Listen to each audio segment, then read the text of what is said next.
Well, it's just more that disinformation. I mean, why do people believe in the 16th Amendment? Why do people believe that the 14th Amendment was ratified? Why do people believe that the health care bill is constitutional? Why do people not have a problem with this Food Safety Act that is currently pending in Congress? I mean, it's nothing but we are being spoon-fed a bunch of lies and mythology about our country through public education, through the media, whatever. And so people actually believe that there is a separation between church and state when there never has been. And in fact, the Constitution actually doesn't say anything about separation of church and state. It just says that the government should not establish a state religion. That's right. Let me ask you another question. We're running short on time here, and I want to get this in. From a legal perspective, from your legal background, I want you to tell me exactly, tell me about the paper that we call money, the dollars, the piece of paper from a private company called the Federal Reserve. What is that? What is that paper? It's a promissory note. It's a promissory note. It's a promissory note. It's a promissory note from a private company called the Federal Reserve. Now, if I were to take the money to the bank to redeem the promissory note, what would they give me? Hey, I'm going to warn you real quick, Margo. I'm going to warn you. He's going to get you. I'm just warning you right now. He's going to get you. No, she's on top of it. She knows exactly what she's saying. Actually, if you watch a movie, you can go on to Google Videos. You will see that there's a movie on there called Zeitgeist Addendum. Very interesting movie. I encourage everyone to watch it because it lays out the monetary system, or I should say the monetary fraud, quite well. And basically what has happened is that if you look on any dollar bill, just take one out of your wallet, it says that it is a note. And the problem with that is, and if you watch the movie Zeitgeist, you'll see this, there was actually a man, I can't remember whether it was Indiana or Ohio, it was somewhere around there, but his house was getting foreclosed. And he actually filed suit against the bank because in a legal sense, in order to have a valid contract, you have to have what's called consideration, which means exchange of one thing of value for exchange of another thing of value, right? Well, this consideration was this man, for the mortgage, put up his house as collateral, a thing of value. And in exchange for the mortgage, the bank gave him money, not a thing of value, because it's a note and it represents somebody else's debt. But it's not money. Well, exactly, and it's actually debt, and that's the problem. Because if someone handed you an IOU with a 5 on it and said, "Here's $6," would you take it? No, you wouldn't take it.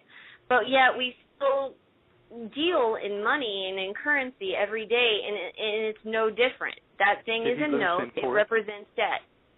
Did he lose in court? No, he won. Well, that would be a precedent for the entire country, wouldn't it? Well, you would think so, but it's only precedent in that state.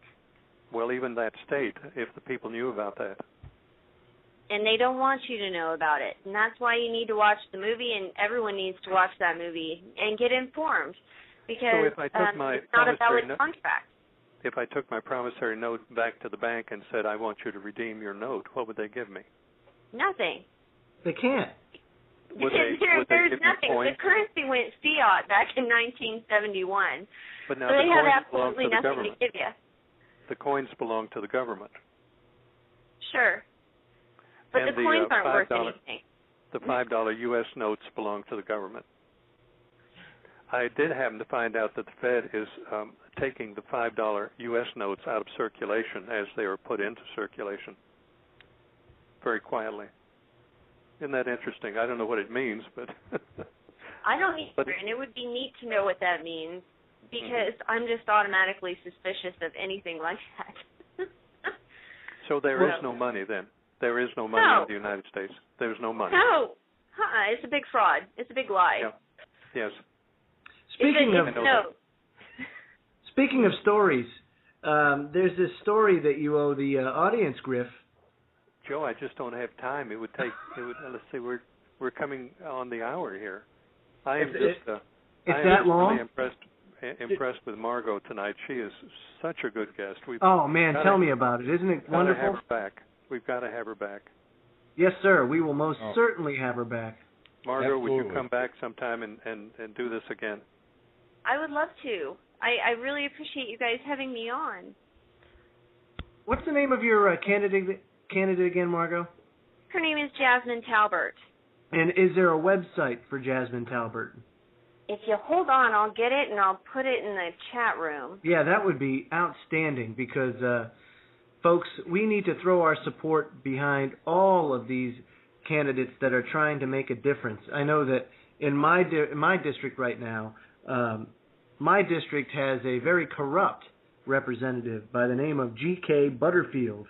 And G.K. Butterfield felt it necessary to take per diem money that he had gotten for a trip and pocket the unused portion, and is now under investigation in Congress for ethical violations, among other things. I think theft is pretty good. That's a pretty good charge to be looking at. But at any rate, what's the guy's name that's running for Republican? I just had it in my in my head and it just flew out as quick as it came in. But at any rate, his website. Now this guy he's a young kid. He's about 30 years old, and he is the only candidate that I've ever seen put the true national debt up on his website.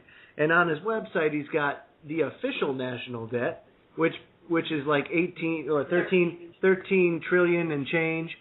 And then he says the real national debt, which is like 70-something trillion dollars and almost 80 trillion. And the first person that I've ever seen do that, and I'll tell you what, he's running a pretty good campaign. Problem is the county that we're in, and that the 1st Congressional District of North Carolina is heavy on the low-income side. They love entitlements, and as long as they love entitlements, they'll love Mr. Butterfield because Mr. Butterfield likes giving them entitlements. So I can't imagine the hill, Margo, that you have to climb in order to get Ms. Talbert over the top. But anything that we can do to help you, by all means, you shoot me an email and we'll see what we can do. Even if you'd like to have her on the show, not a problem. Well, I really appreciate it. Now, you have to realize, Jasmine and I don't quite share all of the same values, but she is one of those candidates that's very much along the lines of a Ron Paul. She wants to get rid of the Fed. She wants to get rid of the Department of Education.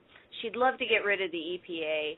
And it was funny because one of the questions that we had prepared for her to answer for this debate on Friday is her stance on federal earmarks. And so when it was her turn to answer the question, when asked if, what she would do with earmarks, she basically told the crowd not to look to her to bring any pork home from Washington and that they needed to figure it out for themselves. Now, honesty is great, but, some of the people in the audience were just dumbfounded because you're never going to hear a regular politician say anything like that.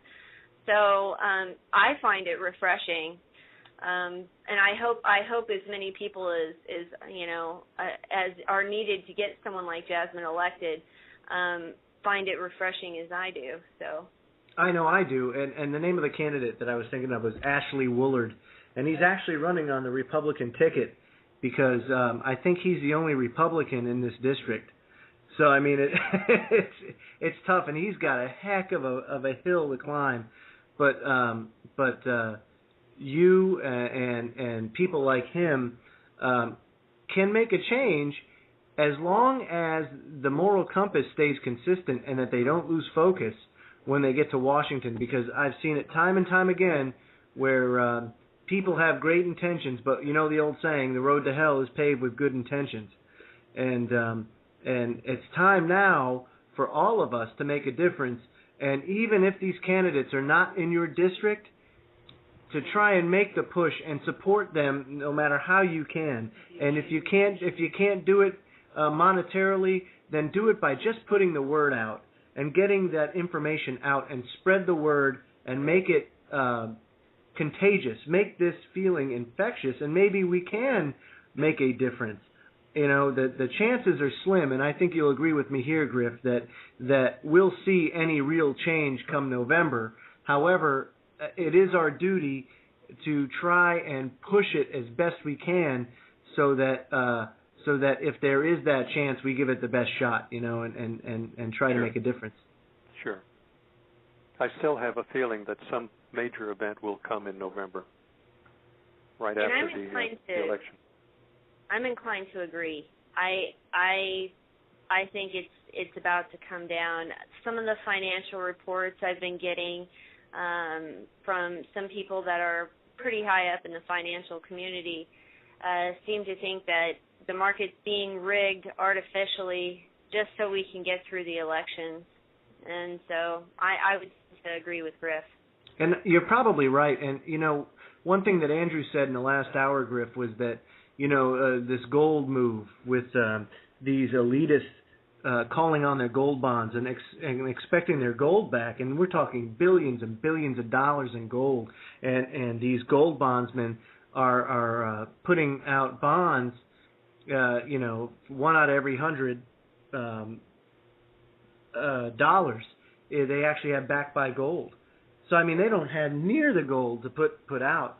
And you think about it, what happens when that happens is now you start sparking wars and conflicts and everything else.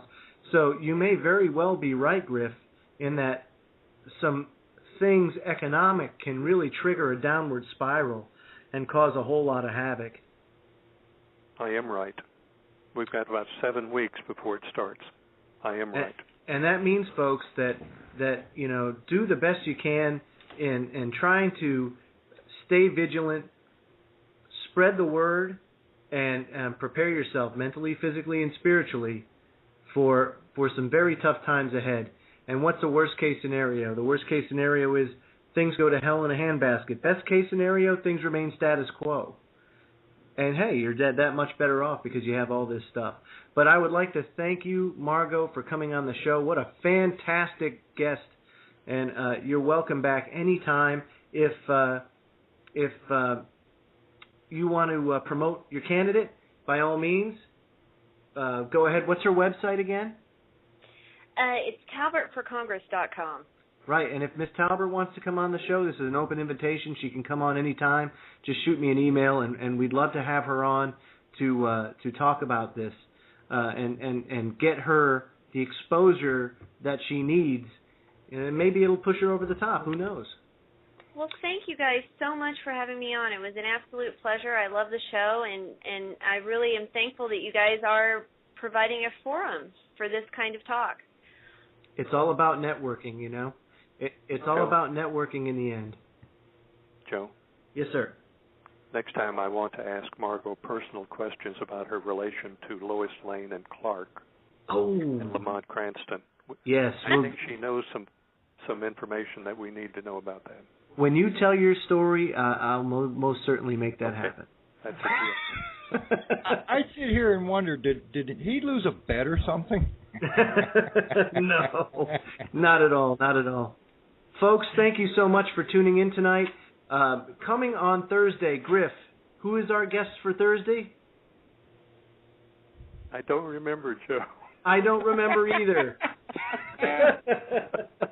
It's okay. It's the Ionic Water people from Ion Wave. That's right. We're going to talk about alkaline water, manufacturing, the health issues.